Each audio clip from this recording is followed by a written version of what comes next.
कहानी की स्टार्टिंग एक हॉस्पिटल से होती है जहां एक पेशेंट की रिपोर्ट हमें दिखाई जाती है। उस पेशेंट का नाम किम यासेक है, लेकिन उसकी बीमारी बहुत रेयर है, इसीलिए उसका कोई नाम नहीं है। वो शायद से 6 महीना या उससे कम ही जिंदा रह सकता है। उसकी आंखों में डर और चेहरे पे चिंता है। उसने अपनी सारी जिंदगी एक डेलीगेंट एंड की तरह काम किया, लेकिन अब उसकी लाइफ खत्म होने वाली है। वो एक जिंदा लाश की तरह रोड क्रॉस कर रहा था। उसके सामने से गाड़ियां जा रही थी, फिर किसी ने उसे पीछे से धक्का देकर हटाया। वो नीचे गिर पड़ा। वो एक गहरी सोच में था कि अब कुछ ही महीने उसकी जिंदगी है और उसने आज ही एक बहुत बड़ी लॉटरी जीती है। वो अपने सर को जमीन पर रखता है और जोर जोर से रोने लगता है। वो जीना चाहता था। वो इस तरह अपनी जिंदगी को खत्म होते नहीं देख सकता था। फिर हमें एक स्केलेटन दिखाई देता है। उसकी एक आंख में चमक थी और वो एक ऐसी जगह में है जहाँ बहुत सारे मॉन्स्टर है। दरअसल वो यासेक ही है जो रेनकार्नेटेड हो चुका है एक स्केलेटन बॉडी में। अचानक उसके पीछे से 3 मॉन्स्टर उस पर हमला करने आते हैं। वो पीछे मुड़कर देखता है, फिर वो अपनी तलवार से उनको एक ही बार में खत्म कर देता है और कहता है I will kill them all. फिर एक बड़ा सा मॉन्स्टर उसके तरफ चिल्लाते हुए आता है। वो उस पर हमला करता है, लेकिन वो उस हमले को डॉज कर लेता है। वो हवा में था। उसके चेहरे पर एक मुस्कान आती है। फिर वो उस मॉन्स्टर को एक जोरदार अटैक से उसका गला काट देता है। उसने वहाँ के सभी बड़े मॉन्स्टर को हरा दिया था। कुछ और मॉन्स्टर भी थे, लेकिन वो उसकी तारीफ कर रहे थे, उसे चीयर अप कर रहे थे। यासेक को उसके स्केलेटन बॉडी से कोई दिक्कत नहीं थी। वो एक डेमन किंग है और इस बात से वो खुश भी है। वहाँ के मॉन्स्टर उसका नाम ठीक से नहीं लेते हैं, जिससे उसको गुस्सा बहुत आता है। वो वहाँ से सबको जाने के लिए कहता है। एक मॉन्स्टर पूछता है आप कहाँ जा रहे हैं सरकार? का जवाब देते हुए कहता है मैं जा रहा हूँ अपना हक लेने के लिए, जिसके लिए मैं इतने टाइम से वेट कर रहा था। वो उस मॉन्स्टर को स्वर्गलोक में फेंकता है। उसके सर को देखकर वहाँ के कुछ गॉड्स शॉक हो जाते हैं। यासेक एक क्रीपी से स्माइल के साथ वहाँ एंटर करता है। वहाँ पर 5 गॉड्स बैठे हुए थे। दरअसल वो लोग ने एक कॉन्ट्रैक्ट किया था यासेक के साथ कि वो उसे फिर से एक ह्यूमन बना देंगे अगर वो उसने मॉन्स्टर का सर लाकर दिया तो। वो लोग सोच रहे थे कि उसने इतना जल्दी ये काम कैसे कर लिया। एक गॉडनेस और उसकी दासी आपस में बात कर रहे थे कि ये सब तो बस एक छल था ताकि उन्हें एक नौकर फ्री में मिले, लेकिन यासेक उनकी बातें सारी सुन सकता था। वो कहता है आपने कहा था कि आप मुझे वापस ह्यूमन बना देंगे अगर मैंने आपकी बात मानी तो, लेकिन वो उससे और भी कुछ कराना चाहते थे।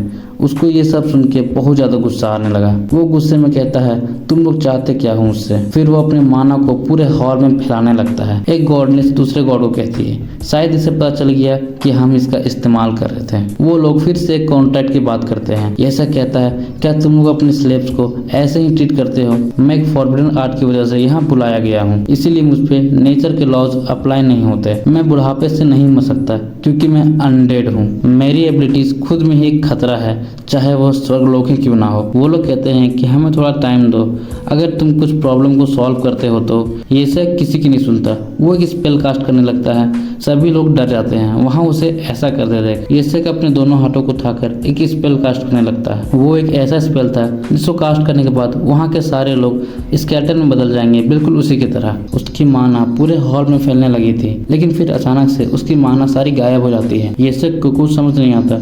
वो अपनी बॉडी को भी हिला नहीं पा रहा था। फिर वहाँ एक गॉड हंसते हुए आता है। उसने एक बग पर यासेक का नाम लिख दिया था, जिससे कि यासेक हिल नहीं पा रहा था, लेकिन उसने भी उसका नाम यासेक की जगह ईसेक लिखा था, जो उसे बिल्कुल पसंद नहीं था। वहाँ पर 4 गॉड आगे से आए और उन्होंने एक स्पेल कास्ट किया यासेक को रोकने के लिए। यासेक बोलता है यार तुम्हें कोई दूसरा कीड़ा नहीं मिला था क्या? और ये मेरा नाम भी नहीं है, मेरा नाम तो ढंग से लिख लिया करो। दरअसल वो बग एक स्किल की तरह था जिसको डेमन किंग को रोकने के लिए या उसे कैद करने के लिए ही बनाया गया था। फिर वो बग से अचानक तेज रोशनी निकलती है और उनको कुछ समझ नहीं आता।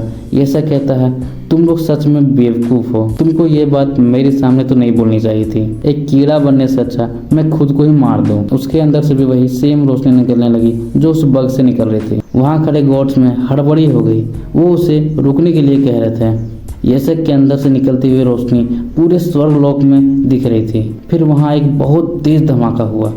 वो धमाका सबको हैरान करने वाला था। उन्होंने देखा कि वहाँ बग पड़ा हुआ है। उन्हें लगा कि स्पेल एक्टिवेट हो गया है और डेमन किंग का सोल वहीं कैद हो चुका है। वो लोग आपस में बात कर रहे थे कि डेमन किंग के जाने के बाद हमें अपने पावर को रीगेन करना होगा। जब भी कोई डीमन खत्म होता है तो हम और भी ज़्यादा ताकतवर हो जाते हैं। हमें अपनी रक्षा को कम नहीं करना चाहिए क्योंकि हमें नहीं पता कि कब उसकी तरह ही कोई और आपदा हमारा वेट कर रही हो। वहाँ एक गॉड अपनी कॉन्शियसनेस में जाता है और सोचता है, मैं मानव लोक में वहाँ के पुजारियों के लिए एक परफेक्ट वेसल बनाऊंगा और सारे डीमंस को खत्म कर दूंगा। फिर वहाँ एक गॉड दूसरे गॉड से कहता है, क्या आप ठीक है सर, आपने बहुत सी पावर यूज की थी। वो कहता है, मेरी फिक्र मत करो, एक परफेक्ट सोल को ढूंढो और संत की बॉडी में डाल दो। और जहाँ तक इस डीमन किंग की बात है, मैं इसे पूरी जिंदगी के लिए टॉर्चर करूंगा। सीन शिफ्ट होता है, एक बच्चे की आंखें खुलती है।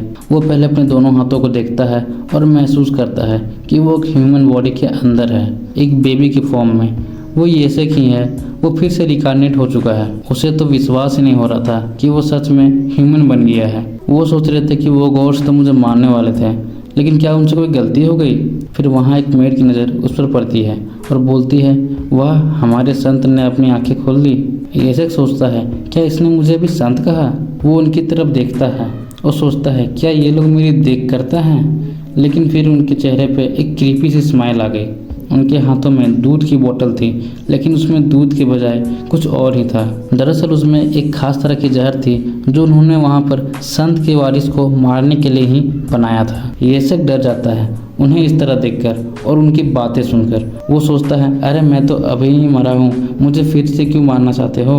वो आदमी एक क्रीपी सी स्माइल देते हुए कहता है, मुझे माफ़ करना मेरे मालिक, मुझे आपको हमेशा के लिए सुलाना ही होगा। वो आदमी उस बोतल को येसेक के मुंह के पास लाता है, लेकिन येसेक बार बार अपना मुंह हटा लेता है और करवट लेकर सो जाता है। वो आदमी से रिक्वेस्ट करता है बोतल पीने को, लेकिन येसेक शॉक हो जाता है जब उससे वो उसका नाम सुनता है, इजैक सर। वो उसे इजैक सर बोल रहा था। वो शॉक्ड होकर उनकी तरफ देखता है और उसे अपना फ्लैशबैक दिखता है।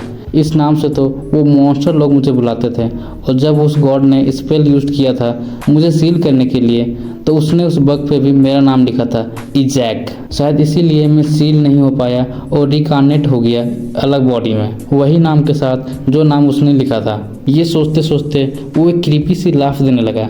तभी उसके मुंह में वो बोतल घुसती है। वो दोनों बेबी सिटर उसे मिलकर पॉइजन पिला रहे थे, लेकिन वो जब पॉइजन को पीने लगा तो उसका टेस्ट बेकार था। उसका फ्लेवर वेजिटेबल जूस की तरह नहीं था, लेकिन फिर उससे कुछ महसूस होने लगा कि कुछ तो उसके बॉडी में फैल रहा है। फिर हमें एक बड़ा सा चर्च दिखाया जाता है। एक आदमी उस चर्च के अंदर कहीं जा रहा था, लेकिन वो उस बच्चे के बारे में सोच रहा था। तभी उसके सामने चर्च का एम्पायर आ जाता है।